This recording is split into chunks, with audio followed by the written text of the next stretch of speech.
Salut tout le monde on va dire une deuxième vidéo dans laquelle je vais vous parler d'un deuxième livre. Alors cette fois c'est un flop, oui, c'est un flop.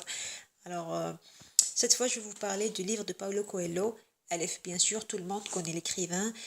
C'est un Brésilien si je ne me trompe pas. Oui, Paulo Coelho est un écrivain brésilien. Il est connu par son livre L'Alchimiste. L'Alchimiste, bon, je vais vous parler une autre fois de L'Alchimiste, qui est vraiment magnifique, qui m'a vraiment marqué. Mais aujourd'hui, je vais vous parler de Aleph. Alors, Paulo Coelho, il est connu, c'est un écrivain vraiment très célèbre. Il est connu par ses romans, par exemple, il y a Aleph, il y a Cinquième Montagne, Véronique a décidé de mourir, ainsi de suite. Parmi eux, il y a Aleph. Alors, Aleph, normalement, qu'est-ce que signifie d'abord Aleph? Aleph, normalement, c'est une phase, on va dire, psychologique, spirituelle, dans laquelle l'être humain peut passer. Par exemple, une fois l'être humain, il entre dans cette phase qui s'appelle Aleph, c'est une expérience, alors il pourra accéder à d'autres espaces-temps, à un autre univers, d'autres mondes.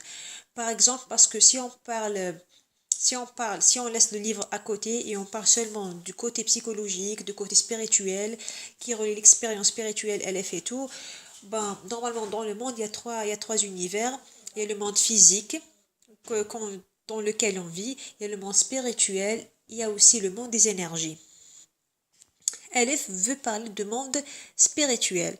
Dans ce roman, Coelho nous raconte comment, soi-disant, il rencontre une fille, une violoniste. Ensuite, avec cette fille, ils font l'expérience Aleph. Il se rend compte qu'il a déjà connu cette jeune fille dans une autre vie antérieure. Et cette fille était tuée et condamnée comme une sorcière, ainsi de suite, ainsi de suite, ainsi de suite. Alors, je crois que je vous ai déjà gâché une partie de l'histoire, mais franchement, l'objectif, c'était de nous expliquer l'expérience, cette expérience spirituelle qui permet à l'individu, à l'être humain, de passer d'un état spirituel vers un autre. Mais je vois que le roman n'a pas pu me transmettre, moi personnellement, parce que chacun parle de lui-même, chacun parle de soi.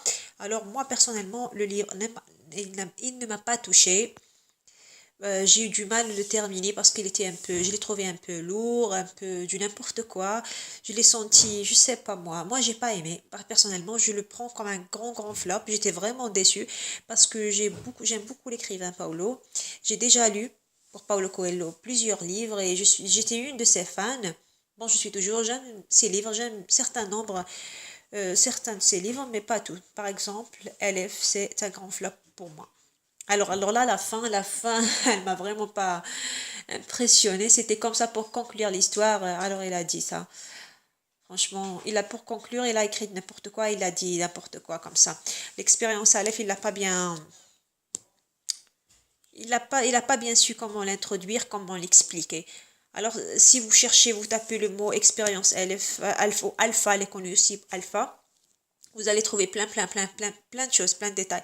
Alors, pour quelqu'un qui connaît déjà cette expérience, ensuite, il prend ce livre, il attend quelque chose d'extraordinaire, quelque chose qui va vraiment lui ouvrir les yeux, il va vraiment être déçu. Moi, personnellement, j'ai été franchement déçue.